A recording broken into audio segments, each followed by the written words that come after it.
अस्सलाम वालेकुम। Salam. Ji, am I audible to all of you? मेरी आवाज़ आपको आ रही है? Yes, sir. Okay, so let us start with today's lecture. The students will join us accordingly. So, if you remember, um, in the previous class, we discussed about the damped free vibration, and that was translatory vibration. Okay, and we came up with this um, diagram that actually shows the comparison of motions with different types of damping.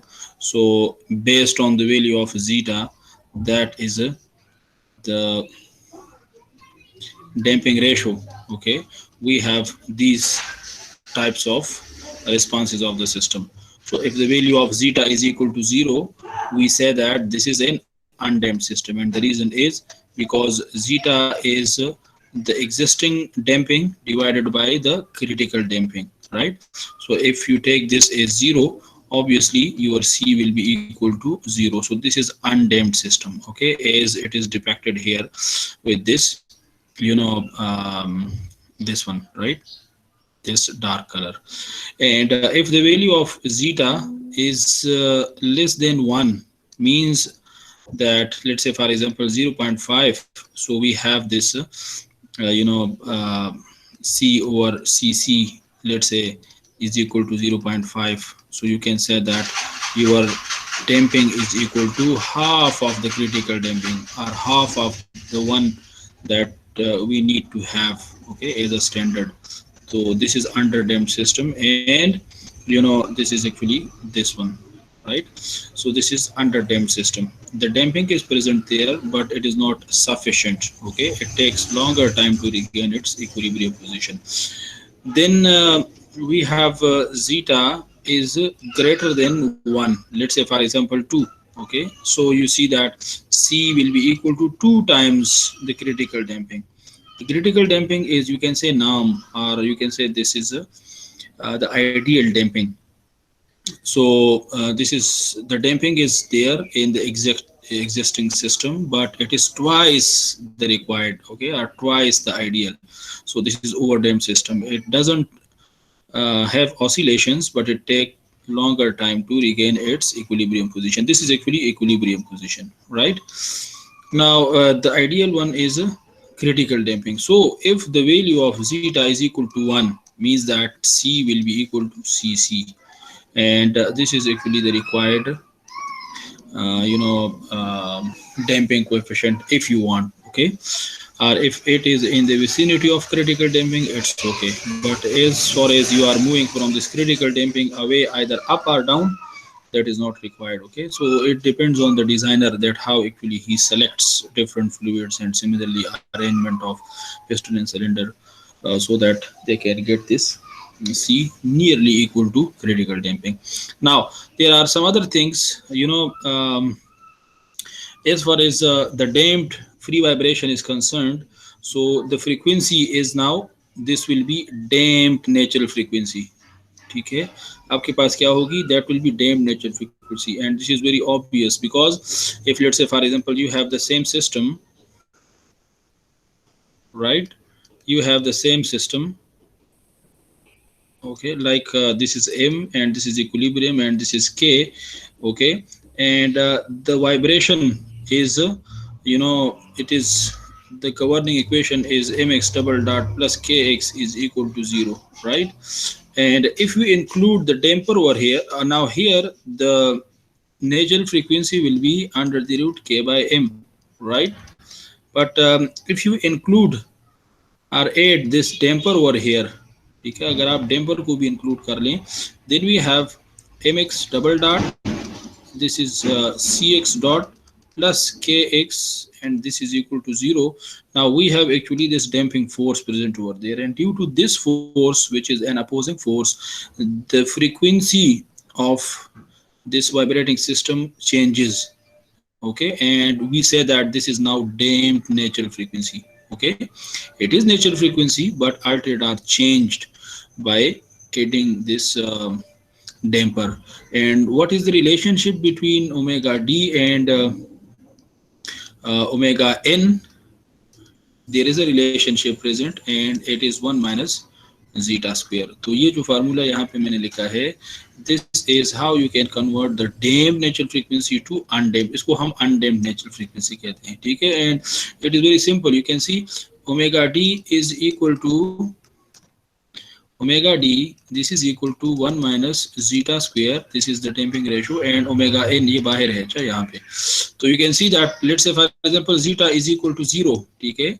तो zeta अगर यहाँ पे आप 0 put करेंगे ना, तो ये total आपके पास ये 1 हो जाएगा. इसका मतलब ये है कि omega D will be equal to omega N, ठीक है. सो ये क्या है, this is undamped system. So for undamped system omega D is equal to omega N. And similarly if you put zeta less than 1, greater than 1 और equal to 1, so you will see that कि आपके पास ये omega D किस तरह जो है omega N के साथ रिलेटेड है, राइट. सो एक ही चीज आपने ज़हन में रखनी है. The second thing is today we are going to discuss about logarithmic decrement, ठीक है. तो ये चीजें जो हमने थोड़ा सा एक रिकॉल की, तो it is because that we will be actually taking those formulas and we will take those formulas and elaborate that for logarithmic decrement. तो इसलिए उसकी थोड़ी सी यहाँ पे मैंने एक वो फार्मूला याद दिहानी के लिए लिखा है. The ultimate formula or the ultimate response of the system or for damped free vibration, it is this one, right? X of t, that is response of the system. C1 e to power minus zeta plus iota 1 minus zeta square omega nt and plus this term where C1 and C2 they are constant to be determined from initial condition. Zeta is the damping ratio and omega n is the natural frequency. You can have the more concise form of this one is x, this is the maximum amplitude, e to power minus zeta omega nt cos 1 minus zeta square omega nt minus phi. अच्छा, ये यहाँ किस तरीके से आया है, this is basically if जिस तरह मैंने आपको बताया था कि you can convert the trigonometric function to exponential function using Euler formulas. तो इसको अगर आप ओपन अप करेंगे ना, तो आपको यही चीज मिलेगी, ठीक है. ये आप यहाँ से निकाल सकते हैं इस चीज को, right. Now here you can see that phi is basically the phase angle and x is the maximum amplitude, ठीक है. जिस तरह फॉर एग्जांपल ये आपके पास मैक्सिमम एम्पलीट्यूड है ना, ठीक है. And how this amplitude changes with respect to time, ठीक है. तो वो बेसिकली आपको ये फार्मूला बताएगा, राइट, कि it changes with respect to time like this, ठीक है. अच्छा, फेज बेसिकली ये फेज एंगल क्या चीज है, phase angle is basically it shows you the value of x at 0 coordinate, ठीक है. तो आप काफी सारी जगहों के ऊपर जो है ना हम इसको 0 लेते हैं, ठीक है, कि अगर आपके पास ये 0 कोऑर्डिनेट के ऊपर, ठीक है, ये 0 कोऑर्डिनेट के ऊपर आपके पास ये इंटरसेप्ट को शो करता है. अगर इसकी वैल्यू जो है ना, like for example if it starts from here like this, ठीक है, इस तरह ये स्टार्ट करता है. तो अगर आपके पास the value of x at 0 coordinate और एट ओरिजिन अगर 0 ही है, तो इसका मतलब ये है कि आपके पास ये फेज जो है ना वो 0 होगा. और अगर इसकी कुछ वैल्यू है, you can see that at 0 और at origin we are having x1, तो तब जो है ना आप अगर यहाँ पे इसको लेके आएंगे तो इसको हम फाई कहते हैं, ठीक है. And this is very obvious, आप कहेंगे कि भाई एक्सिस तो एक ही है, यहाँ पे हम इसको फाई कहते हैं, यहाँ पे हम उसको ओमेगा डी टी कहते हैं. So as you know very well that omega that is the circular you know this is actually the velocity, right, and this is equal to theta over t. तो अगर ये आप करें ना तो theta will be equal to omega t. अब आप इसको ओमेगा डी टी कह दें, इसको अगर आप फाई कह दें, तो they are basically the same thing, right. तो इसीलिए जो है ना इसको हम फेज कहते हैं, right. So this is the phase and this one is the maximum value. Okay, so this is the ultimate formula or the ultimate response of the system. So if you have a damped free vibration, आपके पास जो response of the system है it will be like this. अब यहाँ पे आप इस चीज को भी देख सकते हैं, राइट, कि what was the response of the system for free vibration? That was x of t, if you remember, equal to a1 cos omega nt plus a2 sine omega nt. This was the response of the system for free vibration and undamped vibration, where a1 and a2 are constants and the value of these two constants can be determined using initial conditions. तो ये भी known quantities आपके पास आ जाएंगी. Omega n is a system property for free vibration that depends on the stiffness and the mass. ये value भी आपके पास आ सकती है. And the only unknown is time. ठीक है. So giving different values to t, you can find out different values of x of t, x1, x2, x3, etc. तो इसका मतलब ये है कि you can plot the graph, ठीक है, between time and x of t, right? So इसको हम response of the system कहते हैं कि भाई system जो है ना आपके पास किस तरह respond करता है, right? तो if you remember, इसमें भी हमने discuss किया था कि for free vibration, if you derive the equation of motion using either Newton's law or energy method, we are interested in two things. One, to find out the natural frequency of the system in order to avoid the resonance, और दूसरा जो है ना to find out the response of the system. तो ये चीज हमने previous classes में ये की है. Now ये भी हमने किया था कि now if you look at, अच्छा यहाँ पे if you see here, यहाँ पे जो है मैथमेटिकली भी कोई आपके पास डिमिनिशिंग या डिक्रीजिंग का टर्म नहीं है विद रिस्पेक्ट टू टाइम, जो है ना जस्ट ये because this cause is operator, ठीक है, और natural frequency is a constant for a particular system. तो ये जो है ना अकॉर्डिंगली साइनोसाइड करती है, ठीक है. There is no diminishing term present over here. But if you look at this, for example, you know let's say this is your x of t is equal to capital X e to power minus zeta omega n t cos omega dt minus phi, ठीक है. तो इसको अगर आप देख लेना तो let's से if you take all these things as constant, ठीक है, तो यहाँ पे x of t को हम इस तरह लिख सकते हैं, x of t is equal to, इसको आप नीचे लेके आए, some constant divided by e to power zeta omega n t, ठीक है. So let's say if you take zeta and omega n also constant, so if you increase the value of t, मतलब time t is equal to 0, 1, 2, 3, 4, 5, 6, 7, if the time increases, so you can see that कि ये आपके पास क्या करेगा, the amplitude of vibration will decrease, ठीक है. So with respect to time, when the time increases, the amplitude or the response of the system, it diminishes with respect to time, ठीक है. तो अल्टीमेटली आपके पास जो है ना, अगर लेट्स से ये अंडर डैम सिस्टम है, तो लेट्स से ये this is the initial response. Now after one cycle it will be like this, and two cycle it will be like this, and ultimately it will die out, ठीक है. तो ये जो आपके पास चेंज और decrease in the level of vibration per cycle है ना, it is due to the damper present over there. और मैथमेटिकली भी आप यहाँ पे देख सकते हैं इस किस्म का कोई टर्म जो है ना आपके पास अनडैम्प्ड वाइब्रेशन में नहीं था, जो कि यहाँ पे है कि if you increase the time, the response of the system decreases, and it is purely because of that damper present over there, ठीक है. Now discussing these things, we are going to look at the logarithmic decrement, ठीक है. इसको थोड़ा सा मैं अगर रब कर लूं तो अच्छा होगा.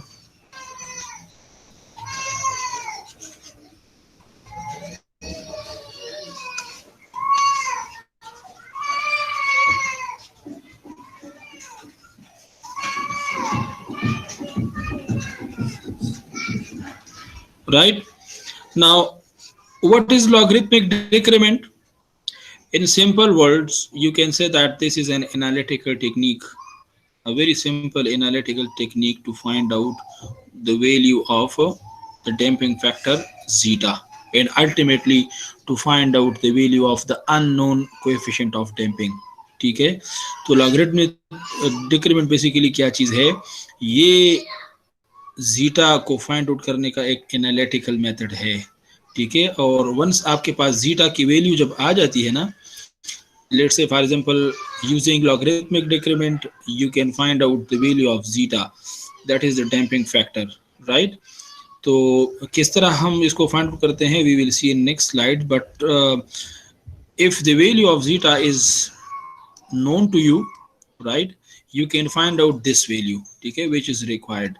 So if you have already an existing system and you are interested in to find out the value of the coefficient of damping, and it is necessary because you need to either, if it is under damped system, you need to improve the damping coefficient or increase the damping coefficient, or if it is over damped system, you need to reduce that damping coefficient by making some changes inside the damper, okay. तो ये जरूरी होता है. This CC is, you know, it depends on the system properties because CC is 2m omega n, ठीक है. CC जो है ना 2m omega n के बराबर होता है. ये कहाँ से आया है? You can see somewhere here. You where is that? Yeah, this one. ये previously हमने डिस्कस किया था. If you have that radical over there for the critical damping, so ये CC जो है ना आपके पास किस चीज के बराबर है? 2m omega n. 2 is constant, m is a system property, omega n बजाते खुद आपके पास k और m के उसका जो है ना एक रेशो है, तो इसलिए जो है ना आपके पास CC depends on the system properties. So you can say that if you have an already existing system, obviously you know about the mass and the coefficient of damping, etc. So this CC will be a known quantity, ठीक है. तो इस फार्मूले के through this is a known quantity. Now this is a known quantity by logarithmic decrement, and you can easily find out the value of this coefficient of damping, right? किस तरह हम logarithmic decrement को use करते हुए zeta की value को find out करते हैं. So you can see this is an under damped system response where you have this is the maximum response, right, and this is x1 and for example ये किसी जगह के ऊपर भी आप ले सकते हैं. चाहे it is not necessary that you are taking this at the peak, किसी भी पॉइंट के ऊपर ले सकते हैं. Let's say for example this is your x1, now after one cycle this is your x2. Okay, so successive cycles के ऊपर if you see यहाँ ये टेक्स्ट आप देख सकते हैं. ये ऑलमोस्ट वही चीज है जो हमने डिस्कस की. Now response of the under damped system at time t is equal to t1, ठीक है. तो ये अगर आपके पास रिस्पांस ऑफ द सिस्टम है at time t, so just putting in place of t you can put t1, ठीक है. तो ये आपके पास क्या चीज आ जाएगी? ये आ जाएगा x1 is equal to x0 e to power minus zeta omega n t1 cos omega d t1 minus phi naught, ठीक है. तो ये आपके पास क्या है? This is the response of the system at time t is equal to t1. And similarly after a cycle, after one complete cycle, let's say time t is equal to t2 के ऊपर आपके पास क्या है? This is the response of the system x2 is equal to x0 e to power minus zeta omega n t2 cos omega d t2 minus phi, ठीक है. No logarithmic decrement में हम क्या करते हैं कि if you take the ratio of x1 by x2 means the amplitude of vibration at time t is equal to t1 and the amplitude of vibration, okay, are the displacement from equilibrium position at time t is equal to t2 exactly after one cycle, mean एक time period के बाद. तो इन दोनों का जो ratio होता है ना वो इस चीज के बराबर है. ना यहाँ पे थोड़ा सा इसको सिंप्लीफाई किया गया है, and you know very well कि आपके पास जो t2 है ना, t2 ये t1 के बाद जब आप कंप्लीटली एक साइकिल ये एक टाइम पीरियड जो है उसके साथ ऐड करेंगे तो आप t2 तक पहुंच जाएंगे, ठीक है. You no this very well, सही है. तो let's say for example you no this is your t1 from here, ठीक है. तो इस t1 के साथ जब आप ये टाइम पीरियड ऐड करेंगे ना टाउ d, तो आप t2 तक पहुंच जाएंगे. Very self explanatory, right. तो ये एक वो है, एंड यू नो कि जो आपके पास टाउ d है that is 2 pi over omega d, ठीक है. तो ये आप देख लें. फिर यू नो कि यहाँ पे जो है ना नाउ इन प्लेस ऑफ इसी फार्मूले में, ठीक है, डाउन दियर, ठीक है, ये जो आप cos omega d t2 minus phi not है ना, तो यहाँ पे आप क्या करें? You need to put t2, ठीक है. ये चीज आप पुट कर ले इन place of t2 you can put this thing and simplify करेंगे ना, ठीक है. तो cos 2 पाई cos omega d t1 minus cos sorry minus phi naught, ठीक है. तो ये जो चीज है ना ये वाली, यहाँ से ये चीज आ जाएगी, ये इसके साथ कैंसिल आउट हो जाएगी, राइट. यानी नीचे आपके पास ये आ जाएगा और ये इसके साथ कैंसिल आउट हो जाएगा. And if further you simplify this and putting you know this thing, ये आपके पास है, ठीक है, ये कैंसिल आउट हो जाएंगे। तो x1 by x2 will be equal to e to power minus zeta omega n t1 and e to power minus zeta omega n t1 plus tau t, ठीक है। फिर यू नो वेरी वेल कि इसको जो है ना हम plus लिख सकते हैं, प्लस की फॉर्म में, means e to power minus zeta omega n t1 लिख सकते हैं, dot e to power minus zeta omega n tau d लिख सकते हैं। तो ये t1 और t1 ये आपके पास कैंसिल हो जाएगा and ultimately you will get this thing, right? Now if you take the natural log of these two consecutive displacements, ठीक है, जब इसका आप नेचुरल लॉग लेते हैं ना इसका, तो उसको हम एक symbolic representation देते हैं, that is delta, and this delta is basically your logarithmic decrement. Why? Because x1 divided by x2, this is decrement, okay, decrease in the level of vibration, and if you take natural log of this will be logarithmic decrement, ठीक है, और इसको जो है ना symbolically हम delta से represent करते हैं, okay, and if you take natural log of this, तो e and natural log they are reciprocal of each other, तो आपके पास zeta omega and tau d आपके पास आ जाएगा, ठीक है। Tau d you know very well कि वो 2 पाई ओवर ओमेगा डी के बराबर है, और ओमेगा डी फर्दर जो है ना आपके पास किस चीज के बराबर है, इस चीज के, बहरहाल सिंपल सिंप्लीफिकेशन है। तो ultimately you will get that कि आपके पास जो डेल्टा है that is logarithmic decrement and this is equal to 2 pi zeta divide by 1 minus zeta square, ठीक है। तो somehow if you can find out this x1 and x2, ठीक है, और किस तरह फाइंड आउट करते हैं from the graph, you know very well.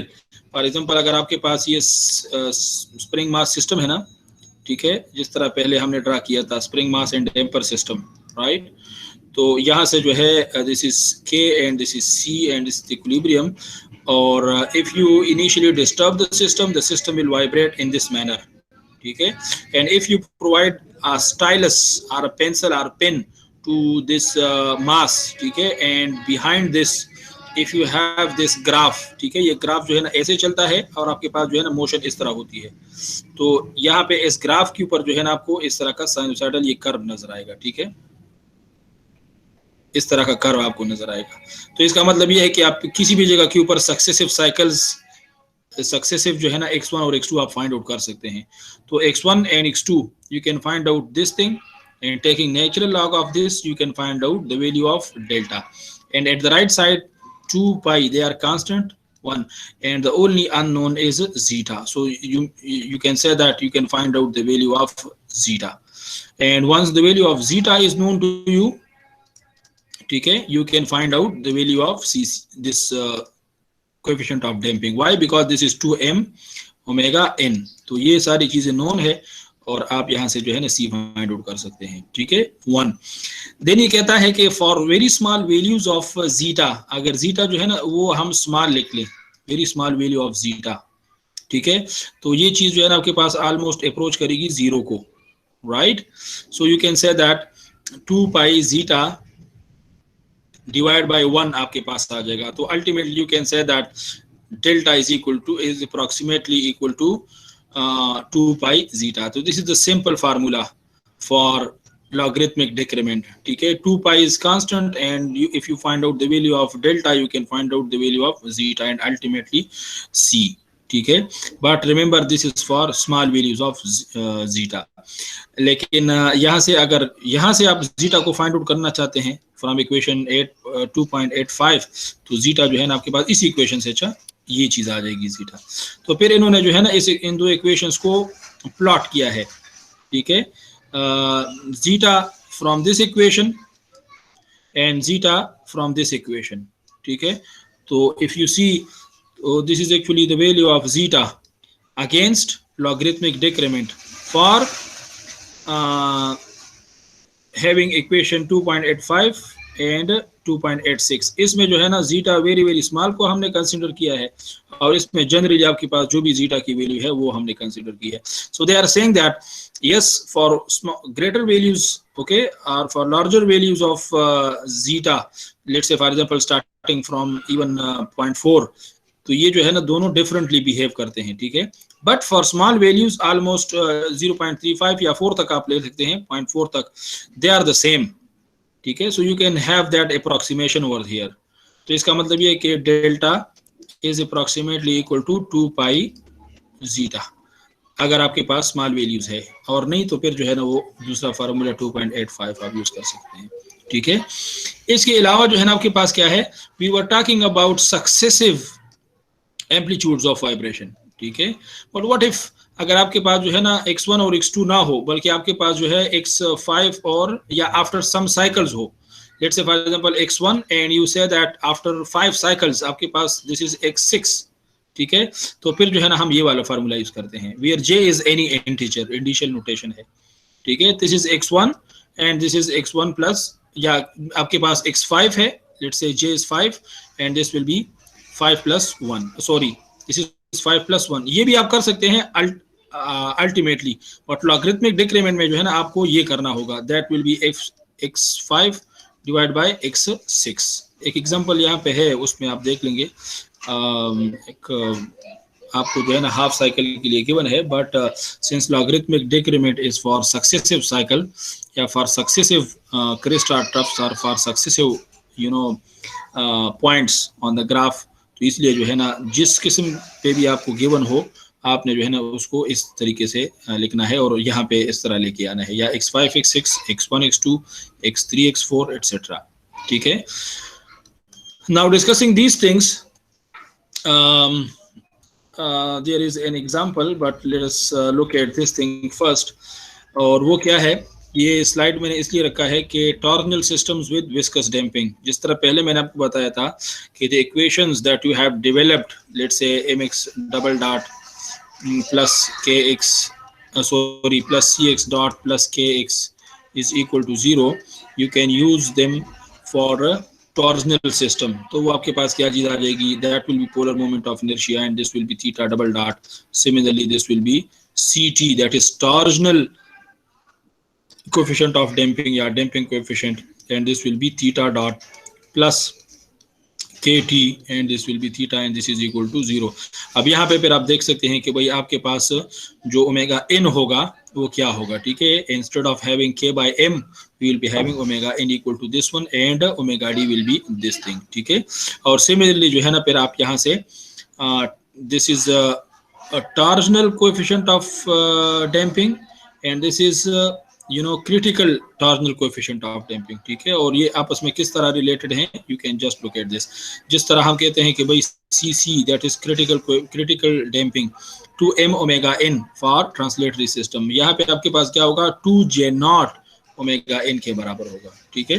तो ये चीजें जो है ना फिर आप यहाँ पे देख सकते हैं प्रैक्टिकली कैसे होगा। जिस तरह हमारे पास क्या होता है कि the spring takes the elastic potential energy and it gives that elastic potential energy to the damper and the damper actually dissipates that energy. It is moving inside the cylinder, and the piston moving inside the cylinder, and the hydraulic fluid over there is heated, and that elastic potential energy is converted to heat energy, right? तो linear motion होती है हमारे पास, this linear motion in you know as far as the translatory system is concerned, but as far as the torsional system is concerned, तो आपके पास क्या होता है कि द टॉर्सनल स्प्रिंग जो है वो स्टिफनेस जो इलास्टिक पोटेंशियल एनर्जी है वो उसको लेता है, and this piston okay this actually rotates, ठीक है। ये इस तरह रोटेट करता है, इट रोटेट्स और this disc rotates like this, और एनर्जी को जो है ना ये डिसिपेट करता है। सो ये आपके पास जो ये इक्वेशन है, दिस इक्वेशन, ठीक है, इसको सेपरेटली अगर आप एनालॉजी के जरिए नहीं, ठीक है, not from analogy, but if you want to derive this equation of motion from the real diagram, so this will be the free body diagram, ठीक है, जिसमें आपके पास क्या है, the system is initially twisted using theta naught and then they are absorbing the vibration, ठीक है। तो यहाँ पे theta angular velocity and angular acceleration, they are taken positive in this direction, and this is polar moment of inertia, right? And this is the damping force, the torque, and similarly this is a torsion, right? As far as this angular displacement is concerned, तो यहाँ पे अगर summation of torque equal to जो आपके पास जो applied torque है वो आप यहाँ पे ले लें, that is your j theta double dot, ठीक है। तो summation of torques और ये आप ले लें taking care of the convention, तो ये जो है ना एग्जैक्टली आपके पास यही इक्वेशन आएगी, this equation, right.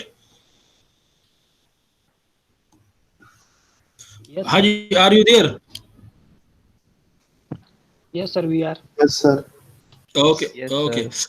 So now let us look at this example. ठीक है, सिंपल एग्जांपल है, आपके बुक से ही है. Shock absorber for a motorcycle को हमने डिजाइन करना है. तो कहता है कि an under damped shock absorber is to be designed for a motorcycle of mass 200 kg. ठीक है, तो this is actually that figure. यहाँ पे 200 kg आपके पास मास है. ठीक है, you need to design the shock absorber for that. तो शॉक एब्जॉर्बर बेसिकली स्प्रिंग और डैम्पर की कॉम्बिनेशन होती है. ठीक है, अच्छा. फिर कहता है कि when the shock absorber is subjected to an initial vertical velocity due to road bump. ठीक है, रोड बम्प या ब्रेकर के ऊपर जाता है तो इनिशियल वेलोसिटी उसको मिलती है. The resulting displacement time curve is to be as indicated in this figure. तो इसमें जो है ना ये आपको जो कर्व है वो इस तरह शो किया गया है. ठीक है, this is actually that curve.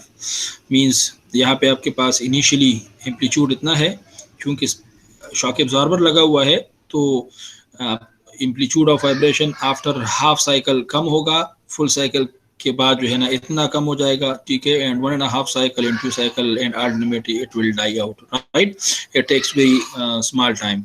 ठीक है, यहाँ पे तो एक्सेजरेट करके दिखाते हैं but it takes very less time. Okay, little time. ना यहाँ पे इसने क्या किया है कि ये कहता है, मेरे ख्याल में आगे है शायद, कि find the necessary stiffness and damping. ठीक है, तो स्टिफनेस के आपने फाइंड आउट करना है एंड डैम्पिंग कोएफिशिएंट, ये दो चीजें आपने फाइंड आउट करनी है. एक और चीज ये वेलोसिटी वगैरह भी फाइंड आउट करता है, लेकिन चूंकि ये रेफर करता है एक प्रॉब्लम जो कि आगे उसमें है, प्रॉब्लम 92, तो उसको आप छोड़ लें फॉर द टाइम बीइंग.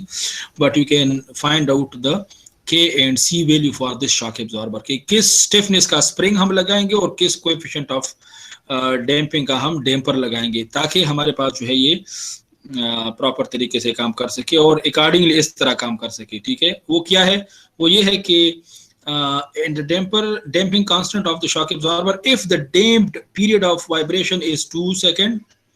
ठीक है, tau d जो है ना आपके पास 2 सेकंड है, and the amplitude x1 is to be reduced to 1/4 in 1/2 cycle. ठीक है, यानी अगर आपके पास ये x1 है ना, तो 1/2 cycle means 1.5. ठीक है, यानी फुल x2 के ऊपर नहीं बल्कि इसका 4 टाइम होगा.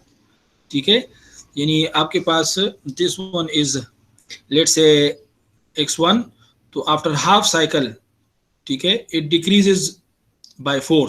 ठीक है, 1/4 जो है ना डिक्रीज हो जाता है. तो ये अगर 1/4 डिक्रीज हो जाता है तो we know if you want to find out value of k and c, remember जब भी आपने प्रॉब्लम सॉल्व करना हो, so this is a fact that all the way you need to locate the requirements. okay, तो ये C जो है ना हमारे पास रिक्वायरमेंट है लेट से, तो C के लिए हमारे पास क्या होना चाहिए, जीटा की वैल्यू होना चाहिए. ठीक है, that is what, that is C और CC. तो आपके पास जीटा की वैल्यू को फर्स्ट आप फाइंड आउट करेंगे, तो उसके लिए फिर हम लॉगरिथमिक डिक्रीमेंट को यूज करते हैं. Right, and now this is x1.5 is x1/4, 4 time जो है ना ये डिक्रीज हो जाता है. सो व्हाट इफ अगर आप फिर x1.5 से x2 की तरफ जाते हैं. ठीक है, x1.5 से x2 की तरफ, तो x2 will be equal to x1.5. ठीक है, डिवाइड बाय 16, ये 16 हो जाएगा. ठीक है, यानी मतलब आपके पास जो ये x1.5 है ये 4 मल्टीप्लाइड बाय 4 हो जाएगा, तो दिस विल बी x1/16. ठीक है, x2 is equal to x1/5 पहले था, और अब जो है ना x1/4 पहले था और अगेन जो है ना ये 4 हो जाएगा, तो this will B x1/16. Means that after half cycle the value is reduced by 1/4, and for the complete cycle the value of the initial vibration is reduced by 1/16. ठीक है, तो ये जो है ना आपके पास ये x2 आ जाएगा, और यहाँ से जो है यू नो वेरी वेल कि x1/x2 जो है ना फाइंड आउट कर लेंगे, इसका नेचुरल लॉग ले लेंगे. ठीक है, and also taking natural log at the right side जो कि log 16 के बराबर है, तो आपके पास जो है ना delta will be equal to 2.7726, and you know very well that from that equation 2.85, this is equal to 2 pi zeta over 1 minus zeta square. तो राइट लेफ्ट साइड आपको सब नोन है, you can find out the value of zeta and that comes out to be 0.403 आपके पास ये zeta की value आ जाएगी, ठीक है। And then you know that tau d, ठीक है, time period 2 pi omega d के बराबर है। ओमेगा डी जो है again this is equal to this thing, right. So tau d is 2, that is known to you. The only unknown, zeta is also known to you. The only unknown is omega n, and you can find out the value of omega n in the radian per second, ठीक है। ये आपके पास omega n की value आ जाएगी, right? And since the critical damping is 2m omega n, this is constant, this is known, and this is now known. Now this cc is equal to 1373.54 Newton second per meter, ठीक है। उसके बाद जो है ना आपके पास ठीक है, this is the value of c आप फाइंड आउट कर सकते हैं because zeta and c c they are known to you. So ये अंडर डैम्प सिस्टम है, why? Because you can compare the actual coefficient of damping with critical. ये आपके पास thousands में है, ये हंड्रेड्स में है, ठीक है। But anyway, and if you want to find out the value of k, so omega n is equal to under the root k by m, और यहाँ से जो है ना m is known, omega n is known, you can find out the value of k and that will be this one. तो इस k coefficient of stiffness coefficient और इस c का जो आप शॉक एब्जॉर्बर बनाएंगे, ठीक है, तो वो जो है आपके लिए ये काम करेगा कि it will decrease the initial amplitude of vibration, let's say by 1/4, ठीक है, of its original value in half cycle, ठीक है। तो अगर आपने इससे भी जो है कंफर्ट लेवल को इंक्रीज करना है, so you can make changes to these c's and k's, ठीक है। So this is actually the design of a shock absorber in simple way. But anyway problem was जी सर, ये numericals आएंगे या derivation भी आएंगे? क्या चीज एग्जाम्स में सर, न्यूमेरिकल्स आएंगे या डेरिवेशन भी आएंगे? दोनों भी आएंगे। अच्छा, यहाँ पे डिराइवेशन से मुराद दो चीजें हैं। अच्छा, ये स्टूडेंट ज्यादा तौर पे इस तरह क्वेश्चन करते हैं। डिराइवेशन से मुराद एक तो ये डिराइवेशन है कि भाई आपके पास इक्वेशन ऑफ मोशन आ गया ना, कोई भी, ये तो हम सिंपल इक्वेशन ऑफ मोशन को देखते हैं। At some point we will discuss about some physical system and from that we will model that as a spring mass system and from there we will derive the equation of motion, ठीक है। तो वहां से फिर equation of motion हम derive करते हैं। तो एक है derivation of equation of motion from a physical system और स्प्रिंग मास सिस्टम। ये तो इस पूरे आपके पास जो कोर्स है इसका थीम है कि you will be given a physical system, you need to model that as a spring mass system and ultimately you need to derive the equation of motion for that. This is actually the main theme, or the mathematical models are the main theme, or to develop the equation of motion or differential equation are the main theme of this particular subject. हाँ, जो derivation बाकी चीज है, या जिसको आप लोग कह सकते हैं कि भाई now the equation is there, you can find out the natural frequency and how you can solve that differential equation to find out the response of the system. उस तरह की चीजें जो है ना शायद आपके एग्जाम में ना आए, because that is actually not what should I say, the mandate of this particular course, ठीक है, how to solve the differential equation, we are not interested in those.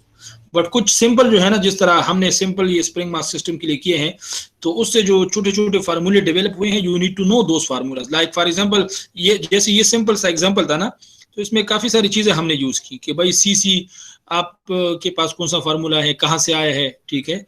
तो इस किस्म की चीजें आ सकती हैं, अदरवाइज बाकी जो सोल्यूशंस वगैरह है वो नहीं आ सकती है। और derivation of equation of motion, this is important कि इक्वेशन ऑफ मोशन जो है ना आप डिराइव कर लें, उस हद तक तो जरूर आएगा, ठीक है। सही है sir. Okay, now after discussing logarithmic decrement, एक एग्जांपल हमने कर लिया, ये दूसरा एग्जांपल है जी। सर, ये बाइक का शॉक अब्जॉर्बर क्रिटिकल डैम्पिंग पे क्यों नहीं डिजाइन करते?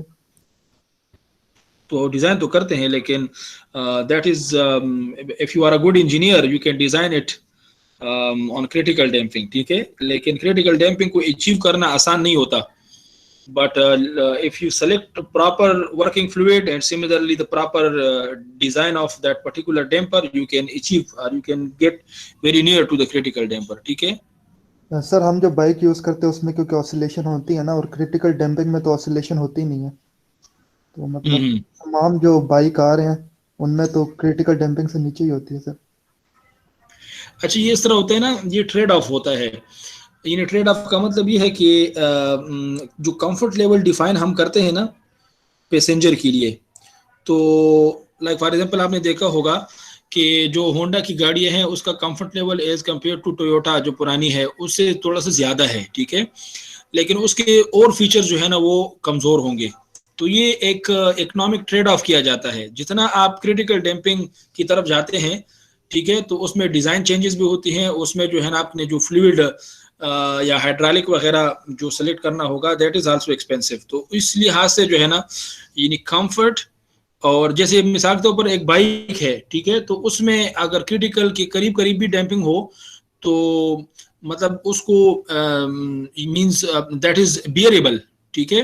तो इसका मतलब ये है कि जब अगर आप जो है ना इसमें कंफर्ट लेवल इंक्रीज करते हैं, जैसा कि बाइक्स में होती है, जो एक्सपेंसिव बाइक्स है उसमें कंफर्ट लेवल जो है वो काफी ज्यादा होता है, ठीक है।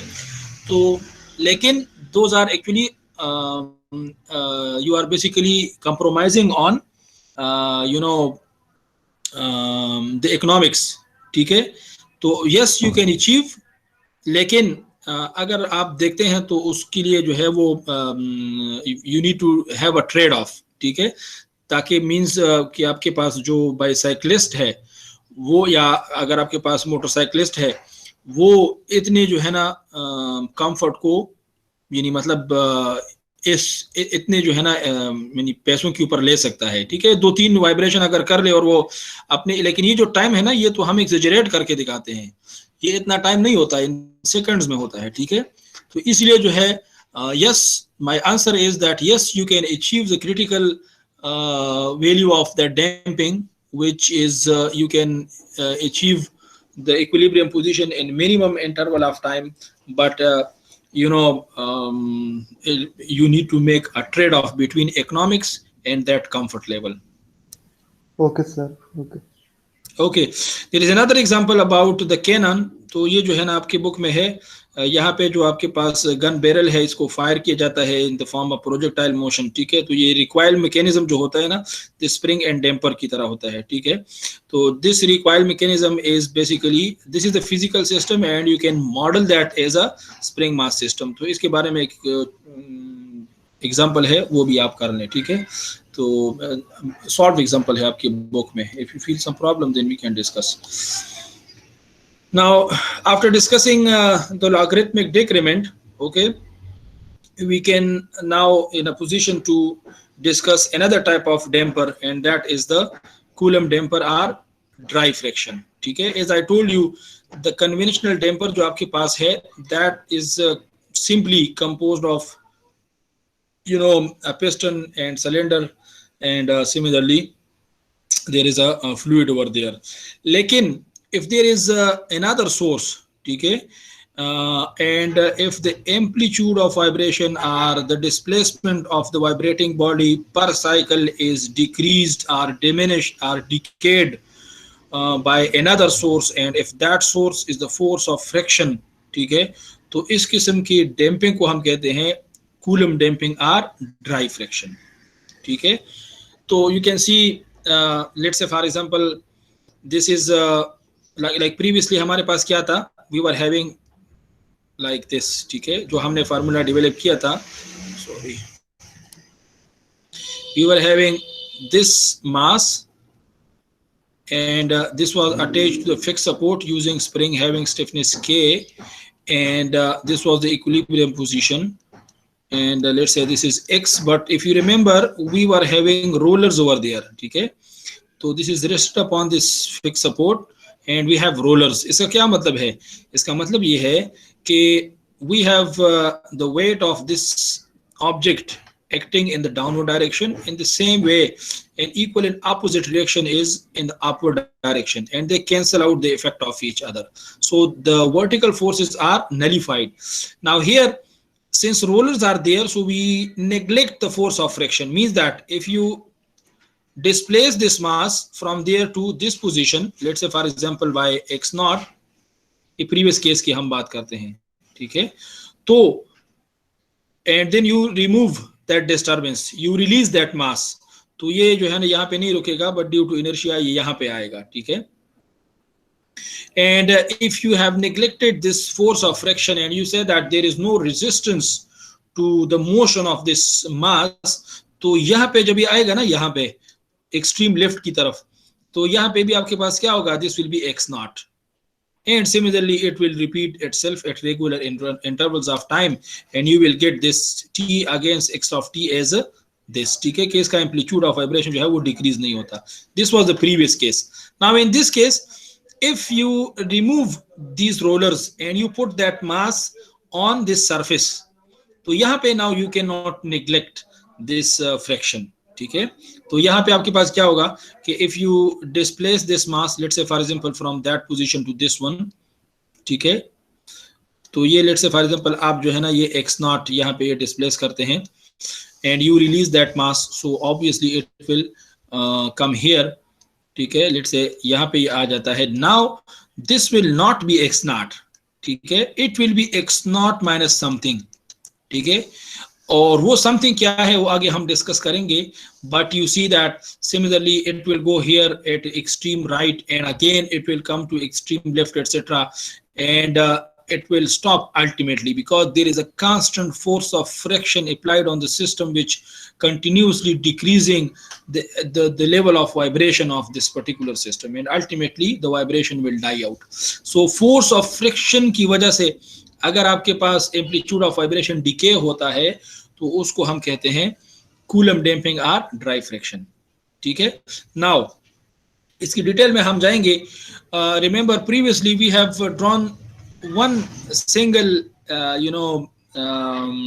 free body diagram. एक डायग्राम हमने ड्रा किया था, यू रिमेम्बर राइट. इसके लिए हमने एक डायग्राम ड्रा किया था और वो क्या है कि ये आपके पास मास है डिस्प्लेस पोजीशन में और ये जो है ना kx है और ये जो इक्विलिब्रियम है और ये x है और यहाँ से ही हमने इक्वेशन ऑफ मोशन निकाला था. That was mx double dot plus kx is equal to 0 and this was homogeneous linear equation, second order ordinary differential equation था, ठीक है. ये जो आपके पास केस है ना, इस केस में हम दो फ्री बॉडी डायग्राम बनाते हैं, दो इक्वेशन आपके पास आएंगी, ठीक है. और वो किस तरह आएंगी, वो गवर्निंग इक्वेशन इस तरह है कि दो डायग्राम क्यों हम बनाते हैं, because now you can see यहाँ पे जो आपके पास मोशन है, वन साइकिल किस तरह आपके पास होगा. One cycle is that the mass is moving from extreme right to left, ठीक है, I should say right to left, और फिर जो है ना again from left to right. तो ये एक साइकिल है, ठीक है, ये कंप्लीट साइकिल है और ये फिर रिपीट करेगा, ठीक है. तो इसके लिए जो हमारे पास इक्वेशन ऑफ मोशन, अगर आप कंप्लीट साइकिल को कंसीडर करते हैं ना, तो जो आपके पास इक्वेशन ऑफ मोशन बनेगी वो इक्वेशन ऑफ मोशन जो है वो नॉन लीनियर इक्वेशन होती है. And the reason is very obvious because this force of friction it changes its direction after half cycle, ठीक है, ये डायरेक्शन को चेंज करता है. Means if the mass is moving from right to left, इस तरह जो है ना ये मूव करता है, तो फोर्स ऑफ फ्रिक्शन कैसी होगी, ऐसी होगी, जो कि इस डायग्राम में शो किया गया है. This is kx, this is w and this is n and the force of friction that is mu n is like this, ठीक है. तो if the mass is moving from right to left, the force of friction is this one mu n, and if the mass is moving from left to right, यहाँ पे पहुंच के जब ये right की तरफ जाता है ना, तो आपके पास फोर्स ऑफ फ्रिक्शन क्या होगी, वो इस तरह होगी. so since the force of friction is changing its direction after half cycle, ठीक है, इस केस में जो है फुल साइकिल में चेंज करता है, that is not a problem.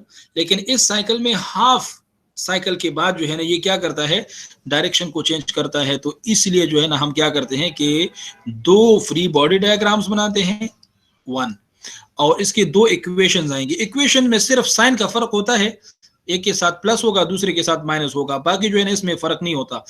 But we will having two free body diagrams and based on जो कि बी और सी है, and based on these two free body diagrams you need to develop two equations, ठीक है।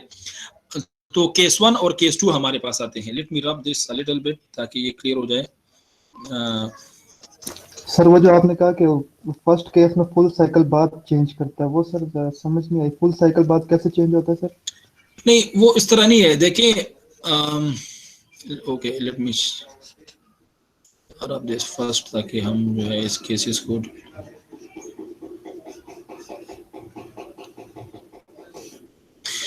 यहाँ पे आपके पास let's say if you have this thing, ठीक है,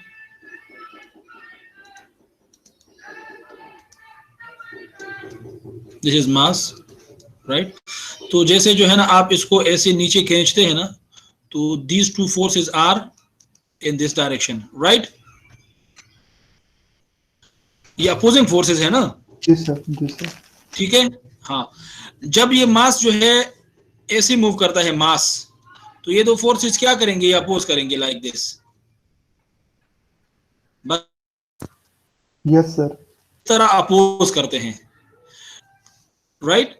but in this case it is like this. Displace position में जो है ना आपके पास क्या होगा, जब आप इसको डिस्प्लेस करते हैं, ठीक है, तो फोर्स ऑफ फ्रिक्शन जो है वो इनिशियली आपके पास, if this mass is moving, let's say for example if you are releasing this, ठीक है, तो एक मतलब आपके पास फोर्स ऑफ फ्रिक्शन जो है वो इस डायरेक्शन में होगा, दूसरा जो है आपके पास फोर्स ऑफ फ्रिक्शन जो है वो इस डायरेक्शन में होगा, ठीक है, like this. It changes its direction. यानी यहाँ पे कोई डैम्पर, अगर यहाँ पे आप रोलर लगाएं और यहाँ पे जो है ना आप डैम्पर लगाएं, that is a different scenario, then you can just have a single equation, ठीक है, क्योंकि आपके पास ये दो फोर्सेस होंगे और ये आपके पास मास होगा, दैट्स इट। लेकिन इस केस में जो है ना फोर्स ऑफ फ्रिक्शन जो है इट चेंजेस इन डायरेक्शन, तो इसलिए जो है ना हमारे पास ये दो इक्वेशंस आएंगे, दो केसेस आती है। वो दो केसेस को आप देख लें तो और भी आपकी समझ में आ जाएगा, ठीक है। For the half cycle case 1 during which the mass moves from left to right, ठीक है, तो लेफ्ट टू राइट जब मास मूव करता है ना, तो आपके पास जो है ये बी आप अगर ले लें, दिस वन, ठीक है, and summation of force is equal to inertia force mx double dot आप ले लें, तो you can just see that because this direction is taken as positive, तो ये दोनों फोर्सेज आपके पास नेगेटिव होंगी, ठीक है, these two forces are negative, और this thing is this one is the inertia force. Now this is mx double dot plus kx is equal to minus mu n, ठीक है, this is force of friction, right। ये इसको हम कहते हैं equation 2.126 and this governs the motion from left to right। ये इस यहाँ पे मोशन इसको गवर्न करता है।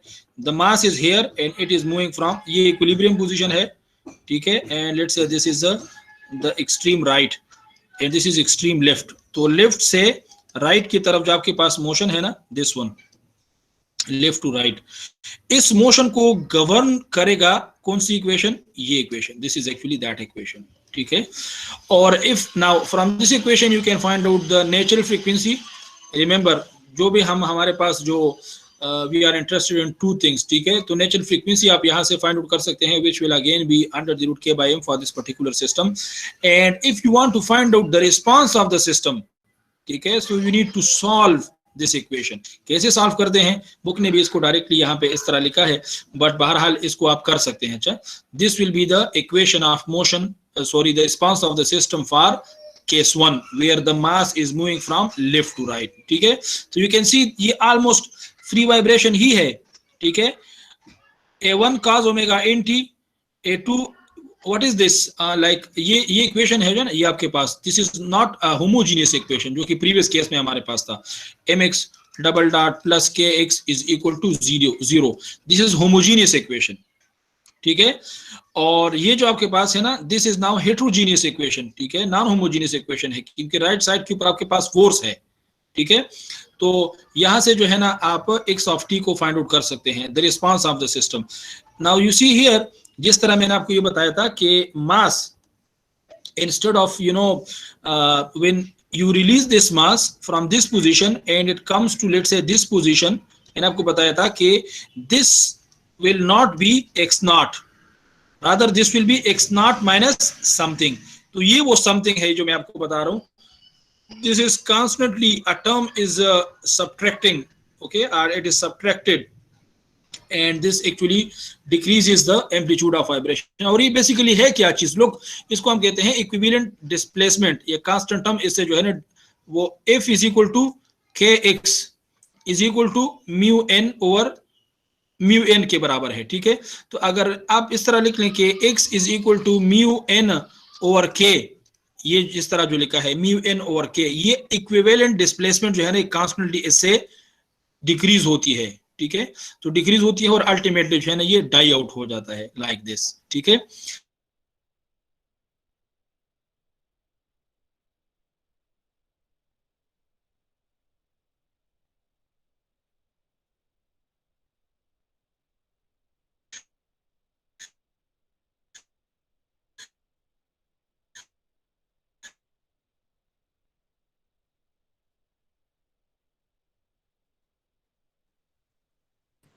हेलो उधर जी.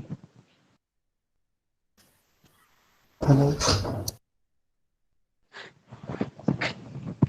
चपड़ वाले राशि कर.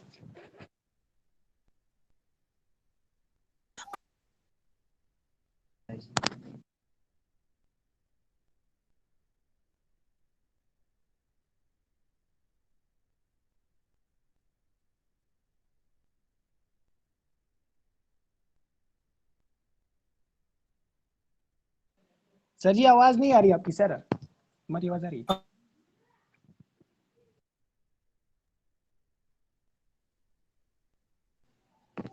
आवाज जल्दी आ सलाम. ना जी ना. चले गए sir.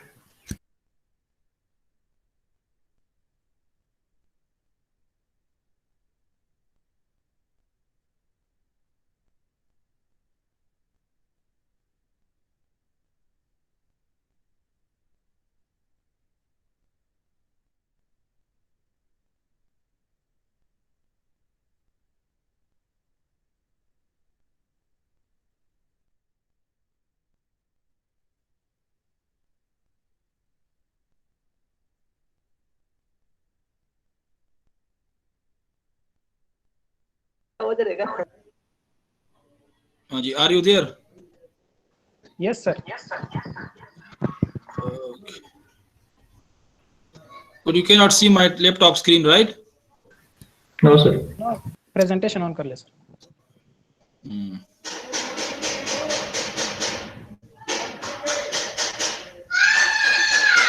Okay.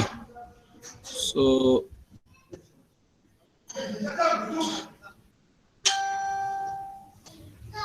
right. So now you can see my laptop screen. Yes sir. Yes, Okay. So if you solve this equation that governs this motion of mass from left to right, तो ये जो है ना आपके पास equation of ये इसका solution आएगा, ठीक है. और यहाँ से आपके पास ये जो दो कांस्टेंट्स है A1 and A2, the value of these two constants can be determined from initial condition, ठीक है. वो इनिशियल कंडीशन क्या है?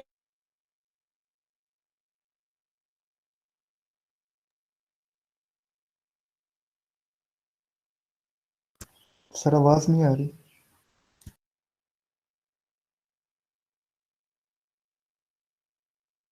You know कि यहाँ से जो है ना हमारे पास क्या है, the initial condition sir when आपकी the आवाज mass is कट रही here. है सर. सर आपकी आवाज कट रही है. बीच में चली जाती है सर आपकी. Okay, wait. हाँ जी, अभी ठीक है. यस सर अब ठीक है सर. जी sir.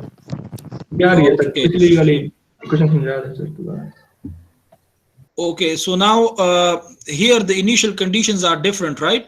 Why? Because here at this extreme right position, the initial conditions are that the initial displacement is, let's say, x naught, okay, and the initial velocity is x naught dot. Obviously, it is 0, but these two are the initial conditions.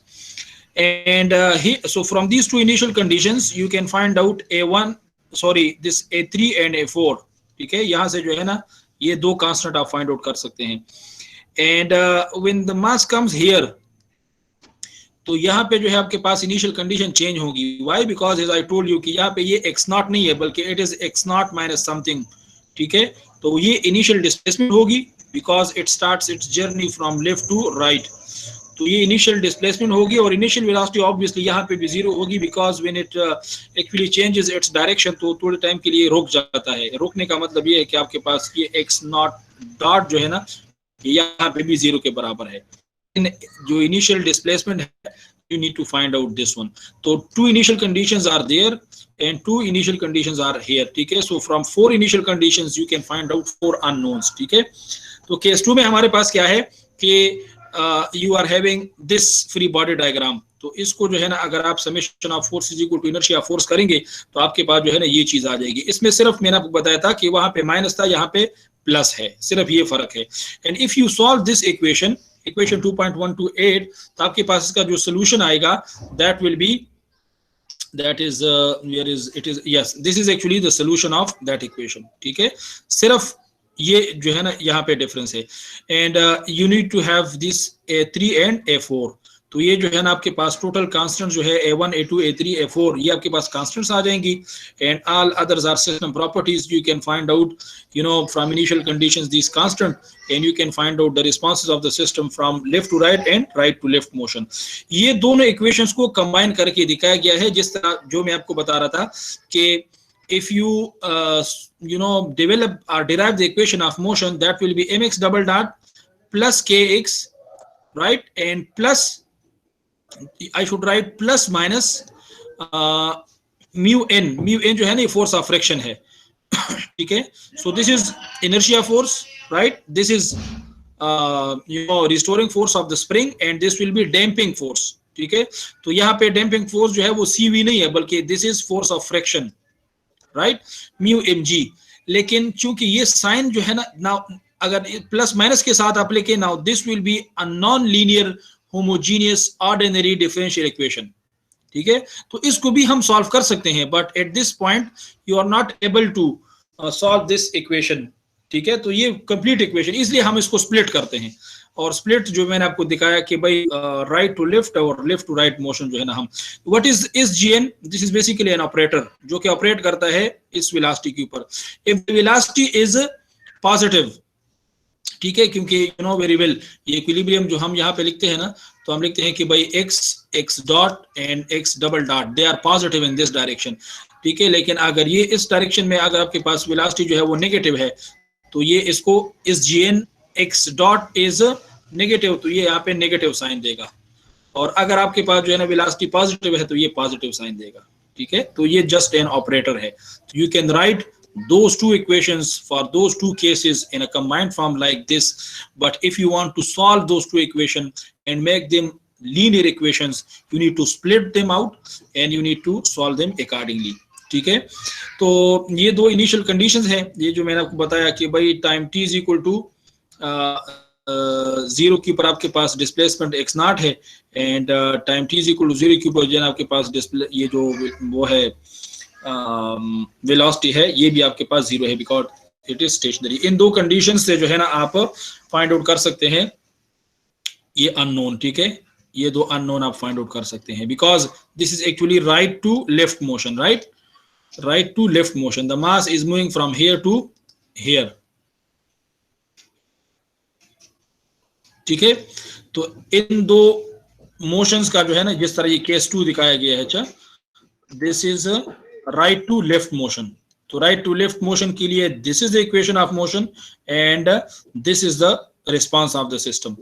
तो इस response of the system से जो है ना ये you know very well यहाँ पे अगर time t is equal to 0 रखेंगे ना तो ये x नॉट आ जाएगा और यहाँ पे t इज इक्वल टू 0 तो cos 0 जो है वो 1 के बराबर है, ये A3 आ जाएगा, प्लस साइन 0 जो है वो 0 के बराबर है, टोटल टर्म 0 हो जाएगी, प्लस ये आपके पास ये चीज आ जाएगी, ठीक है। तो you from here you can easily find out that A3 is equal to x not minus this thing. और सिमिलरली जो है ना आप F4 को भी फाइंड आउट कर सकते हैं, ठीक है। तो if you find out the value of A3 and A4 and put them over there तो आपके पास जो रिस्पांस ऑफ द सिस्टम आएगा from for this right to left motion वो ये है, ठीक है। And in which we are basically interested now here initial displacement, these are the system properties, ठीक है. So giving different values to t, you can find out values of x of t, and that actually is the thing that we want from this equation. From for lift to, अच्छा ये जो आपके पास Spain है time, ठीक है, तो एक cycle जो है you know that is t is equal to 2 pi over omega, ठीक है. एक साइकिल आपके पास ये होता है, ठीक है. हाफ साइकिल क्या होगा? हाफ साइकिल विल बी ये 2 कैंसिल, ये यहां से हो जाएगा ये, ठीक है. तो हाफ साइकिल के लिए इसलिए ये दिखाया गया है कि t is from 0 to half cycle, because right to left में आप you have actually traveled for half a cycle. तो यहाँ पे जो आपके पास टाइम होगा that will be from 0 to not 2 pi by omega n but pi by omega n. और दूसरी के लिए जो left to right है उस इस मोशन के लिए आपके पास time will be, the time will be pi by omega n into 2 and this will be 2 pi over omega n. तो ये जो है ना इसका वो है स्पेन है, ठीक है. बहरहाल ये फिर इसने कैलकुलेट किया है कि भाई if you want to find out x1, ठीक है, कि एक्सट्रीम, ये जो मैं आपको बता रहा था कि the mass is moving from right to left और ये यहाँ पे पहुंच जाता है, ठीक है. अब ये यहाँ से जो है ना इसका इक्विलिब्रियम से कितना ये डिस्टेंस है, ठीक है. सो ये जो मैं आपको बता रहा था कि that is x1 x0 minus something, वो समथिंग अब ये है, यहां से आप फाइंड आउट कर सकते हैं. That is x0 minus 2 mu n by k. यहां से ही just you need to put this t is equal to pi over omega n, ठीक है. यहाँ पे आप t की जगह pi over omega n put करेंगे, सिंप्लीफाई करेंगे तो आपके पास ये चीज आ जाएगी.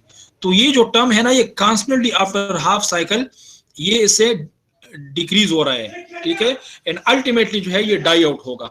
तो I should say that decay after half cycle is this much, ठीक है. और अगर फुल साइकिल के बाद आप देखना चाहते हैं, ठीक है, तो you can just put this T this one, ठीक है, और t इज इक्वल 0 जो है ना आप यहाँ पे पुट करेंगे जो दूसरा इक्वेशन है. तो ये जो है ना अल्टीमेटली आपके पास a1 और a2 की वैल्यूज आ जाएंगी and put them over there in this equation, ठीक है. ये जो हमारे पास ये इक्वेशन था, तो यहाँ से जो है ना you can find out this x2, ठीक है. यानी फ्रॉम राइट टू लेफ्ट ये चला गया and again from left to right ये आ गया, ठीक है.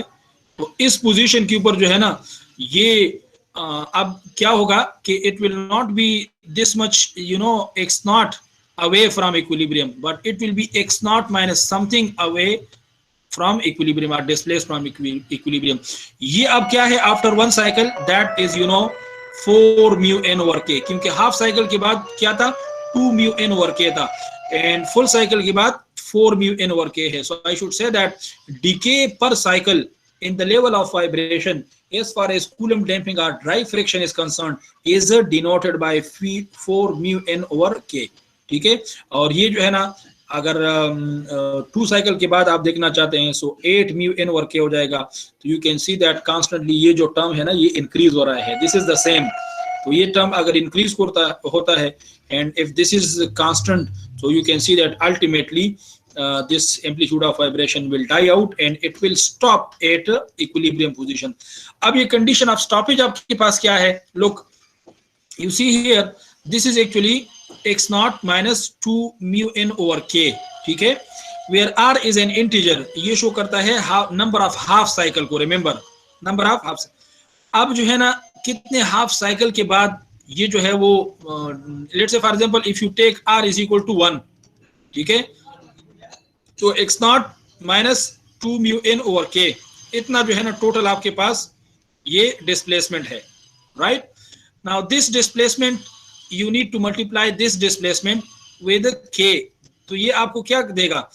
आई शुड से अगर इसको मैं इक्विलिटी के फॉर्म में लिखूं ना तो this will let's say for example from this one you found out x1, ठीक है, and you need to cross multiply this with k. तो k x1 what is this? This is restoring force of the spring, ठीक है. और mu n क्या है? This is the force of friction. तो अगर आपके पास ये जो restoring force of the spring है if it is greater than the force of friction तब तो मास जो है ना ये वाइब्रेट करेगा. लेकिन अगर ये लेस हो जाए this force of friction, sorry, this restoring force is less than or equal to the force of friction, or the force of friction overcomes the restoring force, तब जो है ना ये स्टॉप कर जाएगा एट इक्विलिब्रियम पोजीशन। इसको हम कहते हैं कंडीशन ऑफ स्टॉपेज, ठीक है। और आर जो है ना फिर आपके पास क्या है, this should be greater than this one, ये इसका स्पेन है हमारे पास, ठीक है। तो इसको हम कंडीशन ऑफ स्टॉपेज कहते हैं। समझ आ गई यहां तक?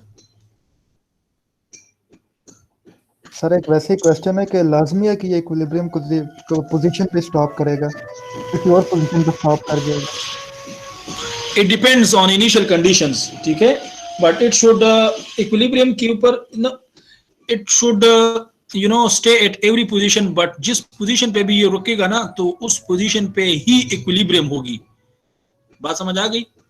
यानी जब तक ये वाइब्रेट करता है ना इट इज इन मोशन, जब ये स्टॉप कर जाएगा ना तो उस पोजीशन को हम इक्विलिब्रियम पोजीशन कहते हैं, ठीक है। Why? Because up down and right left जो आपके पास फोर्सेस होती हैं वो सेम हो जाती हैं, तो उसी पोजीशन को हम इक्विलिब्रियम पोजीशन कहते हैं, राइट? सर मतलब ओके, सिस्टम डिस्प्लेस किया सर, तो फ्रिक्शन इतनी ज्यादा होगी कि वो वापस अपनी पोजीशन पे ना आया, ये कंडीशन पूछ रहा था। वापस अपनी पोजीशन पे आए ना सर, फ्रिक्शन इतनी ज्यादा हो मतलब। तो ये तो खैर फिक्टिशियस केस हो सकता है, वैसे फ्रिक्शन इतनी ज्यादा नहीं होती, रिस्टोरिंग फोर्स जो है ना हमेशा ज्यादा होती है, ठीक है।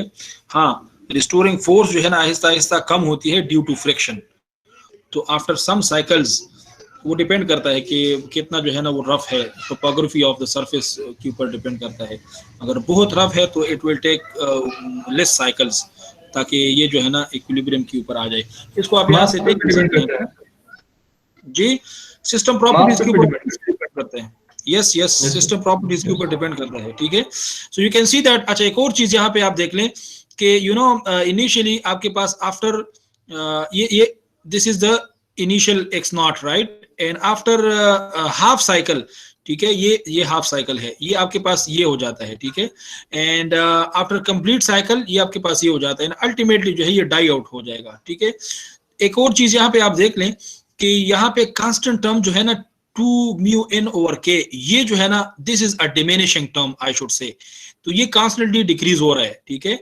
तो in case of Coulomb damping or dry friction, decay in the level of vibration is linear, ठीक है, ये लीनियर डीके है आपके पास, दिस इज लीनियर डीके। जिस तरह आप यहाँ पे देख लेना, अगर वेयर इज दैट, ये आप देख सकते हैं। नाउ हियर दिस, ये भी आपके पास क्या है, decrease in the level of vibration है। पहले आपके पास x1 था, लेट से यहाँ पे जो है ना आपके पास ये x2 हो गया है, ठीक है।